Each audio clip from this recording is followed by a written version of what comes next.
município de Águas de São Pedro fica a 180 quilômetros de distância da cidade de São Paulo. As coordenadas são: latitude 22 graus, 35 minutos e 58 segundos sul e longitude 47 graus, 52 minutos e 34 segundos oeste. Águas de São Pedro é o menor município do país. Na área urbana de 4 quilômetros quadrados vivem 2.613 habitantes. Sem indústria e sem zona rural, o turismo é o motor da economia de Águas de São Pedro.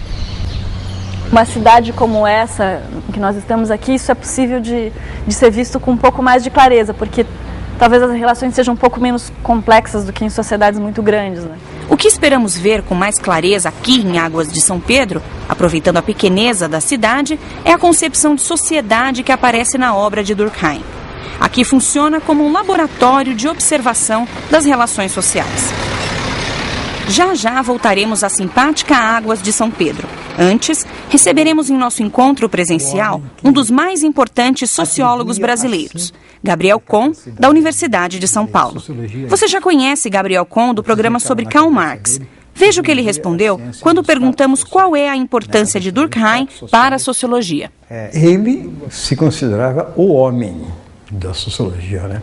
O criador, praticamente, o homem que botava a ordem na casa. Quando ele começou seu trabalho, isso significa na virada do século XIX para o XX, havia montanhas de autores propondo análises da sociedade, propondo uma ciência social.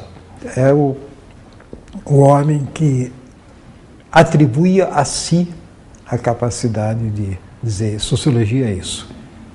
O que significava na cabeça dele, sociologia é a ciência dos fatos sociais. E na cabeça dele, fatos sociais é tudo aquilo que, por via do modo como os homens estão relacionados numa sociedade, se impõe a eles, como ação que eles têm que realizar, sob pena de ficar fora do conjunto. Para ver Águas de São Pedro pelos olhos de Durkheim, é preciso buscar os fatos sociais. Fato social é tudo aquilo que é um construto humano e que são formas de agir, de pensar e de sentir que se impõem aos homens como algo exterior, portanto algo que não nasce com eles, não brota de um sentimento interno, que se impõe exterior e que exerce uma certa coerção. Opa! O professor Kohn já tinha dito isto. O fato social se impõe aos indivíduos, de acordo com a concepção de Durkheim. Fatos sociais é tudo aquilo que, por via do modo como os homens estão relacionados numa sociedade, se impõe a eles, como ação que eles têm que realizar, sob pena de ficar fora do conjunto. Se usarmos a definição de Durkheim, as leis são fatos sociais. As leis impõem ações a cada um de nós. Não roubar, não aceitar suborno, não passar no sinal vermelho. Quem não segue certas leis é posto para fora da sociedade. Por isso, a pesquisadora Raquel Vaz, da Universidade de São Paulo, levou a equipe da Univesp TV à Câmara Municipal de Águas de São Pedro. O legislativo, para ele, é como se fosse a instância reflexiva da sociedade. O que isso quer dizer? A sociedade, no seu conjunto, elabora representações coletivas sobre o que é o bem, sobre o que se deve fazer, sobre o que se deve desejar. E essas demandas, elas devem chegar nessa instância mais racional, que é a Câmara dos Deputados, a Câmara dos Vereadores. O que quer dizer que é o fato de ser uma instância mais racional? Significa que as demandas chegam aqui e elas são discutidas. E a própria discussão já é um elemento de racionalidade, porque as pessoas expõem essas demandas, expõem essas ideias, têm sempre posições contrárias. E é nesse processo de discussão, de deliberação, que se chega a uma ideia mais clara sobre aquilo que deve ser votado e ser transformado em lei. Quer dizer, a lei funciona como um mecanismo para orientar as ações dos homens. Ele tinha, sim, uma concepção da sociedade, de qualquer sociedade, mas especificamente daquela em que ele vivia, que o componente ideal consistiria no seguinte: idealmente para ele, uma sociedade estaria impecavelmente organizada. Forçando um pouco, é quase como de uma associação dos homens em que todos se sintam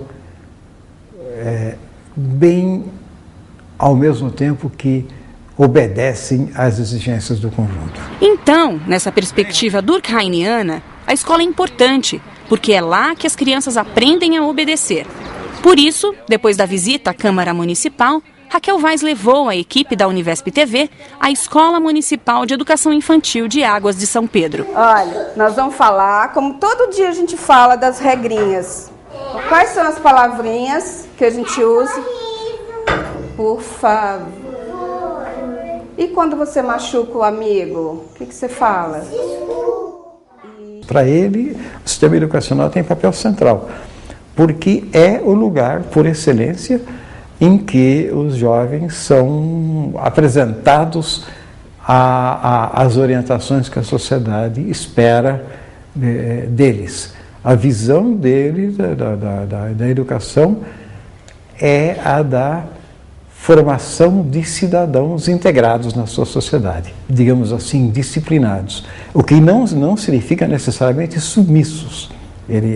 Durkheim não era um homem avesso a exigências democráticas, mas era um homem, digamos, com uma visão extremamente severa da sociedade. Aliás, é o mais severo dos grandes clássicos. E o material, a gente pode rasgar, Acho que a primeira coisa que me chamou muito a atenção foi na gravação que foi feita há pouco, da professora com as crianças. Eu fiquei pensando nas coisas que ele escreveu sobre o processo de educação moral, sobre a importância disso como a primeira etapa de inserção da criança na vida social, que as crianças tinham um grande esforço de corresponder às expectativas da professora. Elas tinham esse grande interesse em aprender as regras, em mostrar que sabiam as regras, mesmo quando falavam coisas que não eram perguntadas. Mas ali, naquele momento, o que importa não é tanto o conteúdo do que está sendo ensinado, mas a formação no espírito da criança, dessa disposição de se integrar ao grupo. Aí a tia Ana fala assim, abaixa o volume, não é? Abaixa, gente, fala mais baixo, não é? Aí a tia Ana eu mexo no volume para baixar esse volume. E a gente pode traduzir isso, que a gente viu, pelo conceito que o Durkheim utiliza de espírito de adesão ao grupo. É um nome que é um pouco estranho, mas o espírito de adesão ao grupo é justamente isso, você sentir que faz parte de alguma coisa e é uma coisa que você gosta de fazer parte, é algo que te faz bem.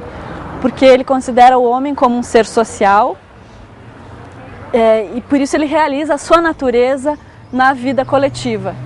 E isso é uma coisa que traz uma certa satisfação para o indivíduo, porque ele, se vivesse sozinho, para o Durkheim, ele não seria plenamente homem. O que acontece? Você lembra o que acontece quando todo mundo começa a falar?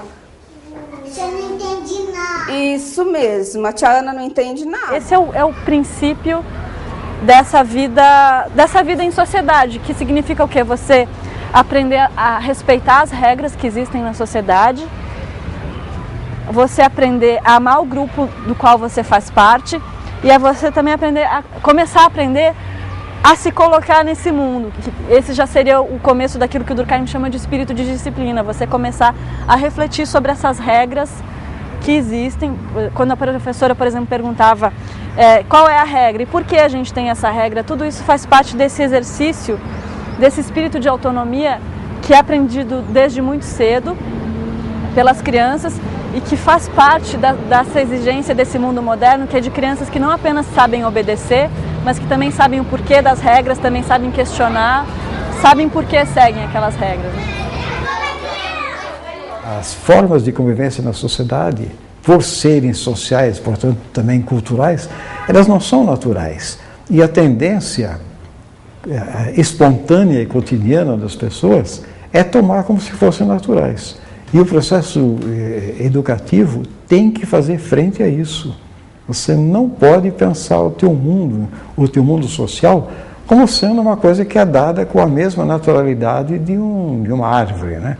Você tem que pensar como uma coisa dinâmica que tem a ver com a tua inserção no mundo, que sempre apresenta alternativas e que as alternativas não são assim simplesmente fantasiosa, você tem que conhecer o mundo tal como é para poder saber o que é possível.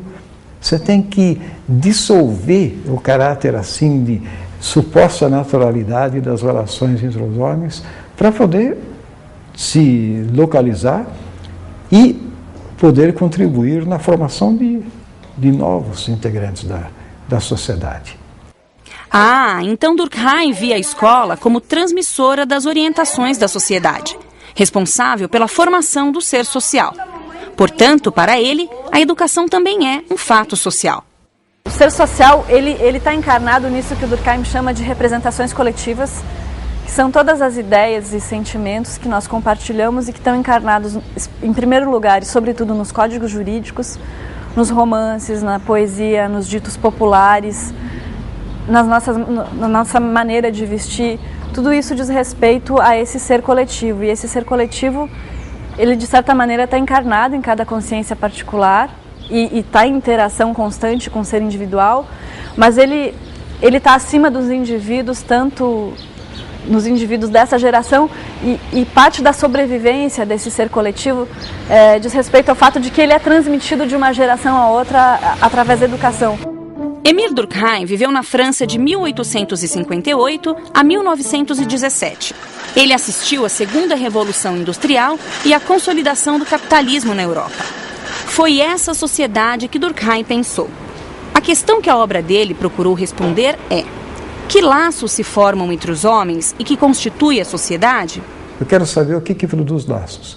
E aí eu não tenho outro jeito senão procurar quais são os imperativos que, pelo fato dos homens viverem uns com os outros, se impõem aos homens. Esses imperativos, ele chamaria de imperativos morais. Moral aí não significa necessariamente uma doutrina dos bons, das boas ações ou dos bons costumes. Moral aparece no seu sentido mais amplo de costumes e formas de fazer, formas de existir no interior de uma associação qualquer. Tem muito a ver com a ideia de ética. Isso só posso encontrar se eu puder demonstrar que a sociedade não é uma mera agregação de interesses, mas é exatamente um ente moral, um ente capaz de levar os homens a se associarem ao invés de se afastarem. A preocupação grande dele é com o tipo de sociedade que tem a marca capitalista. Durkheim e Karl Marx analisaram a mesma sociedade do século XIX, mas Durkheim tinha uma concepção de sociedade diferente de Marx.